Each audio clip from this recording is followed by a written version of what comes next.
Decidi correr uma maratona para tratar o meu joelho. Esse vídeo eu estou fazendo especialmente porque nesse último final de semana eu fiz a Maratona de Miami e eu quero contar um pouco a história para vocês de como foi desde que eu tive a lesão de menisco há 2 anos atrás e como foi todo o processo de decisão de me inscrever numa maratona para me reabilitar mais rápido da lesão de menisco. Eu vou explicar tudo aqui para vocês, falando sobre mudança de comportamento, falando sobre tipos de exercícios para fazer no dia da recuperação muscular, ou seja, o que eu fiz ontem, que foi o dia seguinte da maratona, mesmo dolorido, quais foram as minhas decisões nesse meio de caminho, e vou trazer um pouco a linha do tempo aqui para vocês, de como tudo isso aconteceu, para vocês entenderem quais foram as minhas decisões e o que me levou a essas decisões. Vocês sabem que esse canal, o Físico Corredor, é voltado para falar sobre reabilitação esportiva, é voltado para falar também sobre corrida, sobre fisioterapia, tudo isso dentro de um contexto da mudança de comportamento. Para mim fez muito sentido usar a corrida como um storytelling dentro do canal Físico Corredor, e é por isso que eu estou trazendo um pouco dessa história que me trouxe até aqui, 2 dias depois de ter corrido a Maratona de Miami, para vocês entenderem não só como foi esse processo, os tipos de decisões que eu tomei para conseguir reabilitar meu joelho melhor, mas também entender um pouco que dentro dessa construção toda, parte desse processo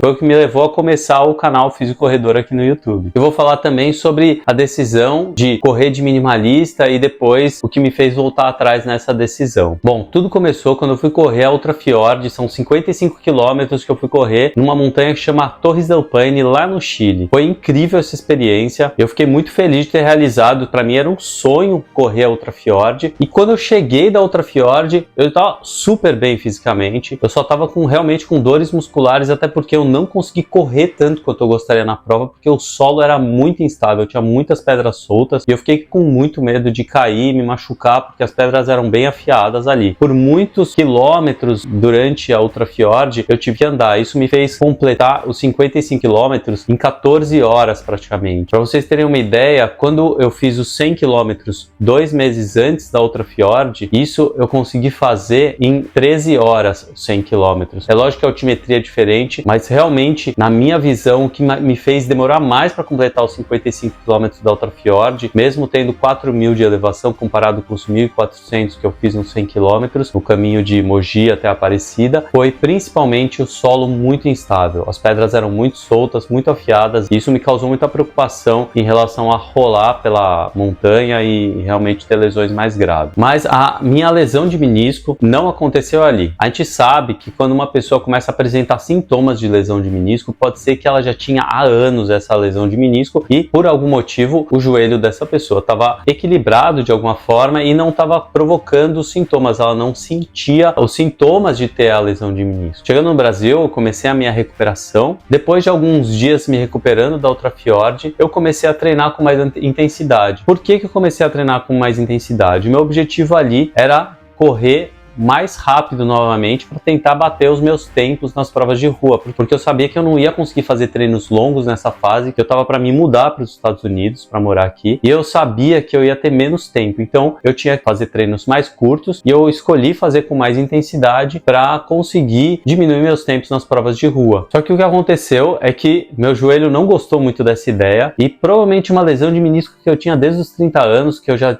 tinha sentido antes esse incômodo no joelho quando eu tinha lá pelos 30 anos e a minha decisão na época foi parar de jogar futebol, porque era o que causava esse incômodo no meu joelho. Foi aí que eu comecei a sentir esses sintomas novamente, essa dor na parte interna do joelho, e eu não fiquei muito preocupado porque a maior parte das vezes que eu sentia esses sintomas era quando eu sentava de perna cruzada. Então eu continuei correndo porque eu achei que não era nada importante, foi um erro. Na verdade, eu deveria ter avaliado melhor na hora. E depois de alguns dias continuando a correr com intensidade, começou a doer mais intensamente meu joelho depois de um treino, e eu fui fazer uma ressonância magnética e descobri que realmente eu tinha essa lesão de menisco, e o osso tá logo abaixo do menisco, que é a parte do platô tibial, né, a parte da tíbia, já estava sobrecarregada também a parte óssea, estava com um edema ósseo, por isso que eu já estava sentindo não só quando eu corria, mas também eu sentia quando eu cruzava a perna e o osso pressionava o fêmur contra a tíbia cruzando a perna. A partir daí, comecei a tratar meu joelho ainda no Brasil. Depois de uns 4 meses, 3 meses, eu vim morar nos Estados Unidos. Nesse período, eu fiquei sozinho aqui, numa fase super desafiadora da minha vida, porque eu precisava tratar meu joelho sozinho, não tinha ninguém para me ajudar com isso. Quando eu estava no Brasil, eu tinha toda a equipe da CM2 me ajudando a tratar meu joelho, e isso fez com que eu tomasse algumas decisões para tratar meu joelho sozinho. Eu comecei a fazer mais academia, que era o que eu tinha disponível. As liberações eu tinha que fazer sozinho, então eu fazia terapia manual em mim mesmo e fazia um trabalho de mobilidade, estabilização, que é o que se preconiza como ideal, que você ganhe uma boa estabilidade, principalmente do quadril, joelho, tornozelo, todo esse sistema, e que você mantenha uma boa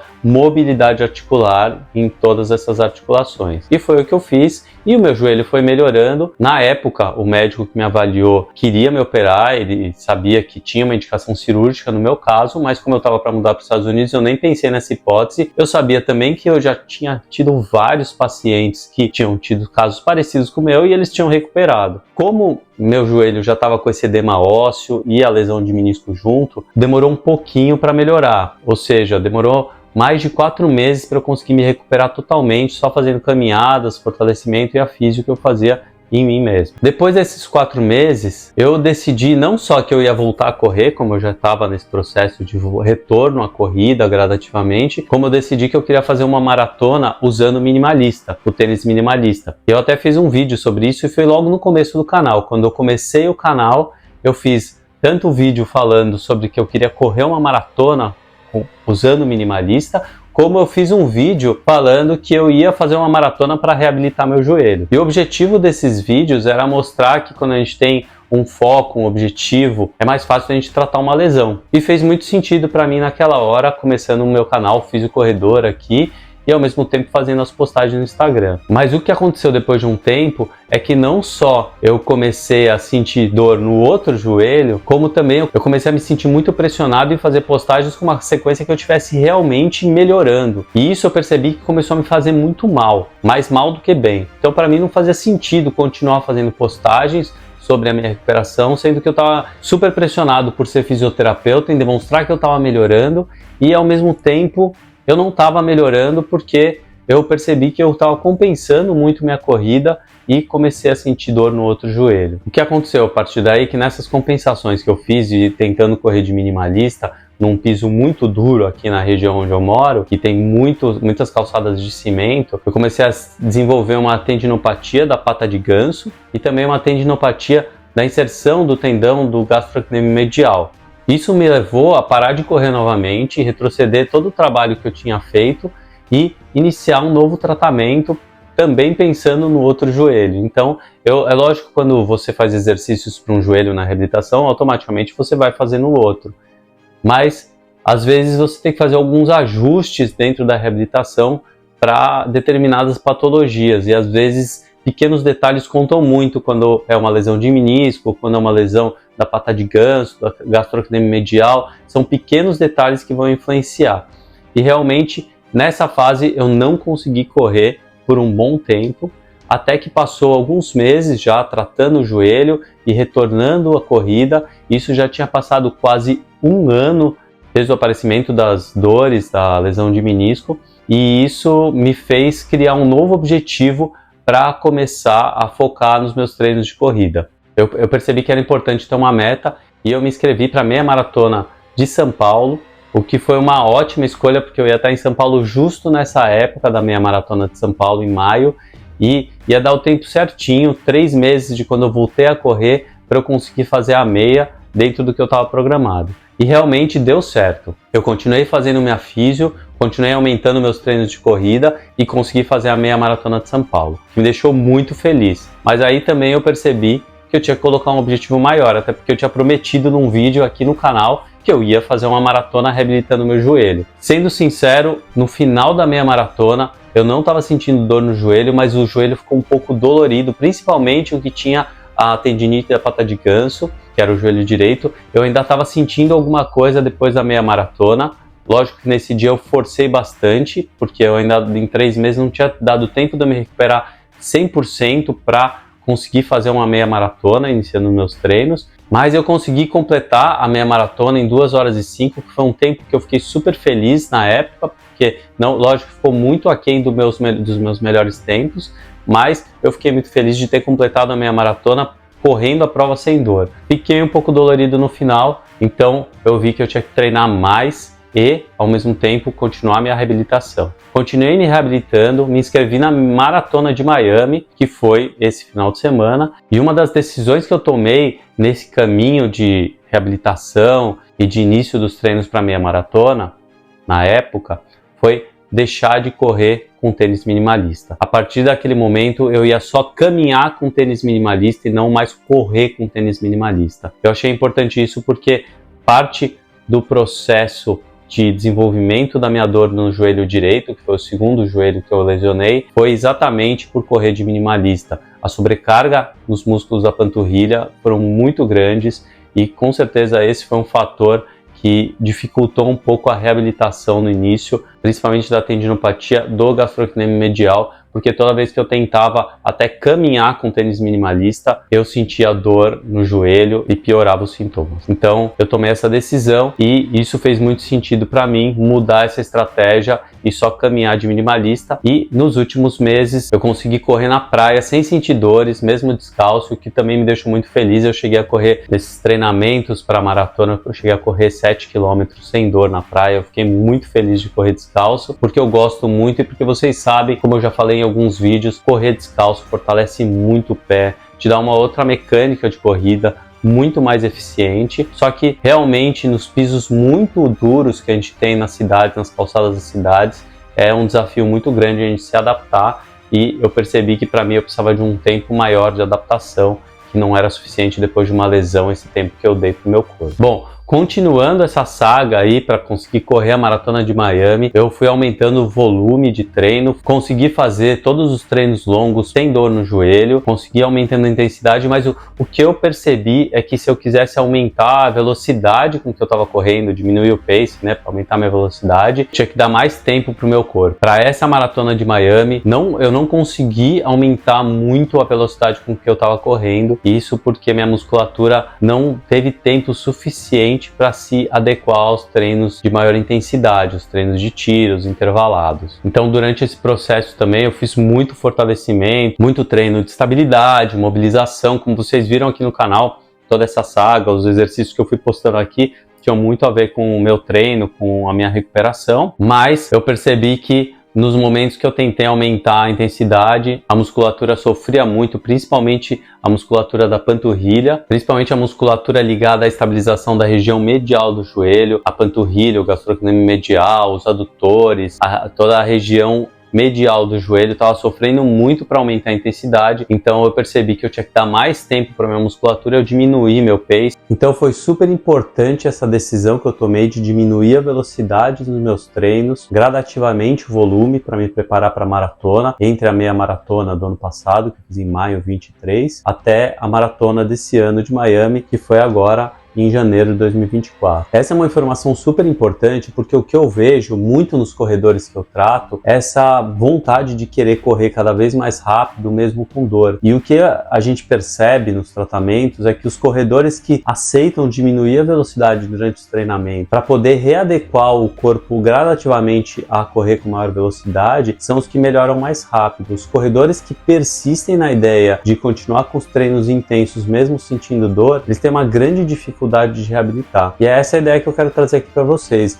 Como foi importante para mim diminuir a velocidade para conseguir, durante esse período de preparação para a maratona, reabilitar os meus 2 joelhos. Inclusive pensando que eu estava fazendo reabilitações de lesões completamente diferentes entre um joelho e outro. Outra ideia que eu queria fechar aqui, já falando um pouco também dos últimos vídeos que eu postei nas últimas semanas sobre recuperação entre provas, recuperação depois de treinamentos muito intensos, é a ideia de que se você mantém o seu corpo em atividade pós-prova, mantém o seu corpo em movimentação, exercícios de baixa intensidade, baixa carga, mas mantém a mobilidade do seu corpo, mantém o seu corpo em movimento, isso vai favorecer muito o processo de recuperação, o processo de cicatrização dessas microlesões que vão ocorrer naturalmente durante o período de treinos mais intensos e também vai ocorrer quando você der o seu melhor lá no dia da prova, porque essas dores musculares, como eu já expliquei antes, são microlesões que ficam no seu músculo por você ter forçado muito essa musculatura na prova. Eu, pessoalmente, não usei em nenhum momento banheira de gelo nesse período de treino e só fiz uma vez a bota de compressão com gelo para me recuperar de uma fase que eu estava treinando com muita intensidade. Mas a verdade